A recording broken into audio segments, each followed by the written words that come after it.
사실 하루하루를 살아가다 보면 우리가 왜 이 땅에 존재하고 왜 그렇게 살아가야지 되는지에 대해서 잊어버리는 경우가 많습니다. 마음은 물론 그렇지 않죠. 내가 왜 존재하는지, 나의 삶의 의미가 무엇인지를 분명히 알고 있다고 생각하고 또한 그것을 위해서 달려가려고 노력하지만 바쁜 현대사회 속에서 현대인들은 왜 존재하는지, 왜 살아가는지를 잊어버리고 있습니다. 그리스도인들은 어떨까요? 하나님 나라의 백성으로서 하나님 나라의 가치를 추구하며 하나님의 뜻이 이 땅에 이루어지기를 바라면서 살아가지만 때로는 우리는 그저 믿지 않는 사람들과 똑같이 우리 자신이 왜 존재하는지 살아가는지를 잊어버린 채 그저 시간을 보내는 경우가 많이 있습니다. 많은 이들이 하나님의 뜻을 이루기 위해서 이 땅을 살아간다고 이야기를 하지만 종종 물질적 가치와 사회적 성공이 하나님의 뜻보다 더 우위에 있는 경우가 자주 있습니다. 중요한 것이 무엇인지를 잊어버린 채 살아가는 것이죠. 저는 그리스도인들은 정말로 중요한 것이 무엇인지를 잊어버린 채 살아가서는 안 된다라고 생각을 합니다. 왜냐하면 우리는 눈에 보이지 않는 가치를 추구하며 하나님의 뜻이 이 땅에 이루어지기 위하여 살아가는 사람들이기 때문입니다. 하지만 2000년 전 고린도 교회에서도 이런 문제들이 발생하게 됩니다. 우리가 여러 주간을 거쳐서 살펴본 것처럼 고린도 교회에 생기는 문제는 그리스도인들이 왜 이 땅에 존재하고 살아가야 되는지를 잊어버린 사람들의 모습을 잘 보여줍니다. 하나님의 일을 하기 위해서 주신 하나님의 은사가 사람들의 자랑거리가 되어버렸고요. 하나님께 주신 수없이 많은 가르침들이 자신의 잘못을 정당화하는 방식으로 사용되고 있습니다. 오늘 우리가 읽은 본문의 말씀은 사랑장의 마지막 부분입니다. 고린도서 13장은 사랑장으로서 많은 그리스도인들이 외우고 또한 즐겨 읽는 구절입니다. 하지만 우리는 이 사랑장의 마지막 부분에 있어서 많은 오해를 가지고 있습니다. 고린도전서 13장 13절은 이렇게 이야기합니다. 그런즉 믿음, 소망, 사랑 이 세 가지는 항상 있을 것인데 그 중에 제일은 사랑이라. 우리가 흔히 사랑장이라고 이야기하는 이유는 사랑의 가치를 그만큼 강조하기 때문입니다. 자, 그러면 과연 믿음과 소망은 의미가 없는 것일까요? 고린도서 13장 13절이 말하고 있는 것은 사랑만이 최고이니 믿음, 소망은 아무런 의미가 없이 살아가도 된다는 의미일까요? 그런 말은 아닐 것입니다. 오늘 본문이 이야기하고 있는 것은 궁극적인 종말의 날을 전제로 하고 있습니다. 사실 요한계시록에 등장하는 하나님의 나라의 모습은 1세기 묵시문학의 영향을 받았기 때문에 하나님의 나라가 어떤 모습인지는 어느 누구도 명확하게 말할 수는 없습니다. 한 가지 확실한 것은 모든 성경의 본문에서 하나님의 나라는 하나님과 그의 피조물들이 온전한 관계를 회복한 특징을 가지고 있습니다. 고린도서 13장 9절에서 13절도 동일한 이야기를 합니다. 하나님께서 우리를 만드시고 또한 창조자와 피조물이 함께 온전한 관계에 들어가는 것이 필요한데 인간의 죄악으로 인하여 그 모든 관계가 단절이 됐습니다. 그러다 보니 이 땅 위에서 우리가 경험하는 하나님에 대한 모든 것들은 희미할 수밖에 없고 간접적일 수밖에 없는 것이죠. 하지만 마지막 때에 성경이 말하고 있는 종말의 때에 이르면 그 불완전하고 간접적이었던 관계가 완전한 모습으로 회복될 것을 이야기합니다. 종말의 모습이 어떤지는 알 수 없지만 우리가 하나님을 온전히 알게 되고 하나님과 우리가 온전한 관계를 회복하게 되는 것이죠. 그 가운데 사랑은 영원히 지속될 하나의 요소라고 이야기를 하고 있습니다. 왜 그럴까요?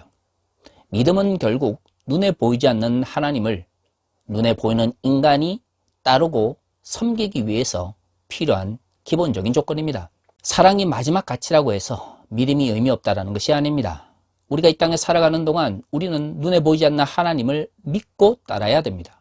신앙이 없이 어떻게 하나님을 믿고 따를 수가 있습니까? 그렇기 때문에 이 땅 위에서 신앙이라고 하는 것은 그리스도인들에게 가장 본질적이면서 기본적인 가치입니다. 하지만 종말일 때에도 그럴까요? 마지막 때에 우리가 하나님과 온전한 관계를 회복하게 되면 믿음은 더 이상 필요하지 않습니다. 왜일까요?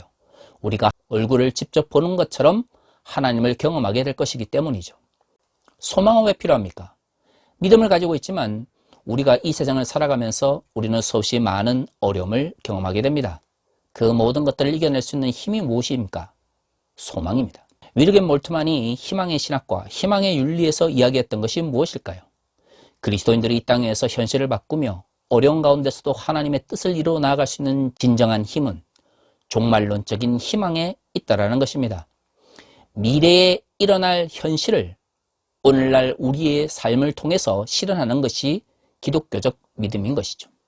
그래서 믿음을 가진 자들은 종말론적인 희망, 즉 소망을 통해서 그 힘을 얻으며 살아갈 수밖에 없습니다. 그러니까 믿음과 소망은 이 땅 위에서 살아가는 모든 그리스도인들이 마지막 때까지 우리를 지키면서 하나님과의 관계를 바라보며 힘을 얻게 하는 요소인 것이죠.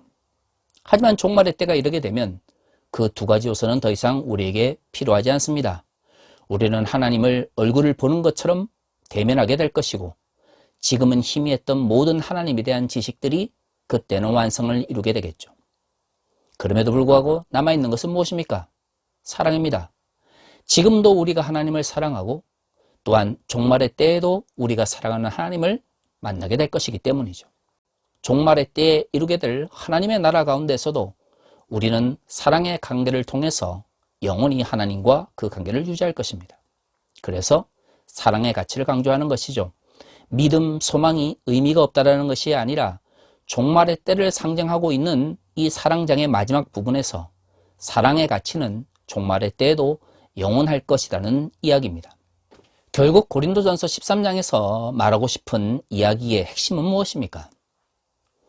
고린도교의 사람들이 믿음을 가지고 소망을 가지면서 살아가지만 결국에는 현실의 무게로 인하여 그리스도인들의 가장 본질적 가치인 사랑을 잊어버렸다는 것입니다. 사랑은 종말의 때까지도 영원히 우리와 함께하는 것이고 하나님께서 우리를 구원하신 목적이기도 합니다. 그런데 어느 순간부터 고린도 교회가 사랑을 상실하게 된 것이죠. 믿음을 가지고 종말론적인 하나님을 바라보면서 살아가는 그리스도인들이 왜 우리가 구원을 받았고 왜 그렇게 하나님의 뜻대로 살아가야 되는지를 잊어버렸기 때문에 그런 문제들이 생기게 된 것이죠. 그래서 이야기를 합니다. 가장 중요한 그리스도인들의 가치가 사랑이라는 것을 말이죠. 물론 여기서 말하는 사랑이라고 하는 것은 하나님과 나와의 관계성 속에서만 이루어지는 사랑을 이야기하는 것은 아닙니다. 예수께서 가르치신 것처럼 기독교적 사랑이라고 하는 것은 하나님을 사랑하는 것뿐만 아니라 이웃을 사랑하는 것도 포함되어 있기 때문이죠. 실질적으로 고린도 교회에 문제가 발생했을 때 이 문제를 비판하면서 바울이 사랑을 이야기하는 것은 그들이 하나님을 믿고 따르며 사랑하는 마음이 없어서가 아니라 같은 공동체 내에 있는 사람들을 사랑하지 못했기 때문입니다. 2000년 전 고린도 교회든 21세기 뒤 한국 교회든 그리스도인들이 가장 중요한 가치인 사랑을 잊어버리게 되면 교회 공동체는 몰락하거나 변절됩니다. 사실 한국 교회의 많은 문제들이 결국에는 사랑의 부족과 연결되어 있다는 것을 우리는 쉽게 알 수 있습니다. 사실 고린도 교회에서 말하고 있는 그 사랑은 사람들과의 관계성 속에서 이루어지는 사랑이고요. 그것은 단순히 교회 공동체뿐만 아니라 믿지 않는 사람들과의 사회적 관계 속에서도 사랑이란 가치가 중요하다는 것을 의미합니다. 사랑은 개인적 관계뿐만 아니라 사회적 관계 속에서도 의미를 가지는 것이죠.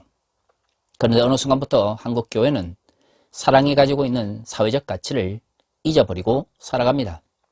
그러다 보니 개인과 개인 혹은 사적 영역에서 이루어지는 사랑만을 중요한 가치로 강조하기 시작한 것이죠. 피터 싱어의 효율적 이타주의자라고 하는 책에는 이런 구절이 있습니다. 효율적 이타주의는 아주 단순한 개념에 기초한다. 각자 할 수 있는 선에서 선을 최대화하는 것이다. 이제는 남의 것을 훔치거나 남을 속이거나 해치거나 죽이지 않는 기본 도덕률을 준수하는 삶만으로는 부족하다. 적어도 물질적 풍요라는 행운을 누리는 사람들, 본인과 가족에게 의식주를 제공하고도 돈과 시간이 남는 사람들에게는 더욱 그렇다. 피터 싱어가 말하는 효율적 이타주의자는 기본적으로 사람들이 착하게 살아가야 되는 도덕률을 다 알고 있다는 것입니다. 문제는 개인적 영역에서 이루어지는 선의 실천이라고 하는 것이 사회적 문제나 사회적 불평등을 해결할 수 없다는 것이죠. 효율적 이타주의에 대한 이야기는 바로 여기서 출발합니다. 물론 피터 싱어가 이야기한 이 문제는 21세기의 문제만은 아닙니다. 라이놀드 니버가 이야기했던 도덕적 인간과 비도덕적 사회를 보면 왜 도덕적 삶을 살아가는 개인이 윤리적인 사회를 만들 수 없는지를 이야기하고 있는 것이죠. 저는 기본적으로 기독교적 사랑이 가지고 있는 두 가지 측면 중에서 사람들이 사회적 사랑의 문제를 잊어버리기 때문에 라고 생각을 합니다. 그리스도인들은 하나님을 사랑한 것뿐만 아니라 이웃을 사랑해야 될 의무를 가지고 있는데요. 이 이웃에 대한 사랑은 개인적 영역에서의 사랑뿐만 아니라 사회적 영역에서의 사랑도 포함되고 있습니다. 그러나 한국교회에서 사회적 관계나 공적 영역에서의 그리스도인의 실천적 사랑이라고 하는 것은 큰 의미를 가지지 못하게 된 것이죠. 그러다 보니 사랑의 가치가 굉장히 이기적으로 왜곡되기 시작했습니다. 저는 고린도 교회에서 신앙생활을 했던 사람들이 하나님을 사랑하는 마음이 없었다라고 생각하지는 않습니다. 만약에 하나님을 사랑하는 마음이 없었다면 그들에게서 하나님의 은사가 나타나지도 않았을 것이고 신비한 능력도 나타나지 않았을 것입니다. 문제는 하나님을 사랑하는 마음이 없었던 것이 아니라 날마다 만나는 성도들과 그들이 사회 속에서 만나는 사람들에 대한 사랑이 부족했던 것이죠. 한국교회도 마찬가지입니다. 교회에서 예배드리고 교회 봉사하는 것, 교회 공동체 내에서 성도들끼리 사랑하는 것은 많이 강조하지만 사회적 영역이나 공적인 관계 속에서 사랑의 실천에 대해서는 이야기하지 않게 된 것이죠. 사랑이 사회적 영역이나 공적 영역에까지 확장하지 못할 경우 그 사랑은 이기적인 사랑으로 전락합니다. 어려운 사람들을 위해서 후원하는 것은 좋은 일이지만 그러한 개인적인 선행이 사회적 문제를 해결하지 못한 이유가 무엇인가요? 이 땅에서 살아가는 우리의 사랑이 사회적 영역에서 어떻게 실천되고 공적 영역에서 어떻게 그 사회를 변화시킬 것인가에 대한 고민이 부족하기 때문입니다. 한국교회 성도들이 개인적 영역의 사랑만을 강조하다 보니 사회적이면서 공적 영역에서 실천되어야 될 사랑의 가치가 왜곡되기 시작한 것이죠. 바로 그 지점에서 한국교회는 문제를 가지고 있습니다. 많은 이들이 사랑의 실천을 이야기하면서 다음 세대를 위해서 우리가 더 사랑하자고 이야기를 합니다. 하지만 다음 세대가 살아가야 될 삶의 모습은 우리가 살아가고 있는 삶의 모습과는 많이 다를 것입니다. 진정한 다음 세대를 위한 사역은 무엇일까요? 그들이 살아가야 될 사회 속에서 그리스도인들이 어떻게 사랑을 실천하며 살아갈 것인지를 고민해야 하는 것입니다. 지금 우리 시대의 사회적 가치가 아니라 미래 세대가 살아가야 될 사회적 가치를 담아낼 수 있는 사랑의 실천을 가르쳐야 하는 것이죠. 그런데 구시대적인 인식을 강조하면서 미래 세대에 대한 사역을 아무리 이야기를 한들 그것이 진정 미래 세대를 위한 사역이 될 수 있겠습니까? 최근에 몇몇 교회들이 가정사역을 굉장히 중요하게 강조를 하고 있습니다. 마치 그것이 교회를 성장시키는 새로운 선교의 도구처럼 혹은 전도의 도구처럼 사용되고 있는데요. 이미 정상가족의 이데올로기를 기반으로 그것을 강조하는 사역이 정말로 21세기 1인 가족, 2인 가족의 가치를 담아낼 수 있을까요? 미래적 가치를 담아내기 위해서는 그들이 살아가야 될 사회를 공부하고 그 사회적 가치에 필요한 사랑의 실천을 이야기해야 됩니다. 미래 세대를 위한 사역, 가정 사역을 아무리 이야기를 한들 변화하고 있는 사회적 가치를 담아낼 수 있는 사랑의 실천을 고민하지 못한다면 그것은 구시대적인 가치를 그저 다음 세대나 아니면 주류적 가치를 소수자들에게 억압하는 것이 되는 것이죠. 그것은 사회적 영역에서의 사랑의 실천이 아닙니다. 바로 이 부분을 한국교회가 제대로 이해하지 못하고 있기 때문에 시민사회 영역으로 비판받으며 다음 세대로부터 교회가 외면받고 있는 것입니다. 사랑하는 성도 여러분, 무엇이 사랑입니까? 우리 자신이 생각하는 사랑을 타인에게 강요하는 것은 결코 사랑이 아닙니다. 우리가 옳다라고 생각하는 그 가치를 밀어붙이면서 타인의 이야기에 길을 막는 것도 사랑이 아닙니다. 진정한 사랑은 사랑을 실천하기를 원하는 사람들과 사랑의 도움을 필요로 하는 사람들이 함께 소통하며 그 가운데서 형성되는 것이죠. 이를 위해서 21세기 한국교회는 고민해야 합니다. 진정한 공적 영역에서 실현돼야 될 사랑의 가치는 무엇인지, 우리가 담아내야 될 미래 세대의 사랑의 가치는 무엇인지를 고민해야만 개인적 사랑이 사회적 영역으로 확대되며 그리스도인들의 사회적 영역에서 실천적 사랑이 현실을 변화시킬 수 있는 것이죠. 그렇게 되기를 원합니다. 그렇게 될 때에 진정 이 땅 위에서 하나님의 뜻이 이루어지는 것을 우리가 볼 수 있을 것입니다. 다 같이 기도하겠습니다.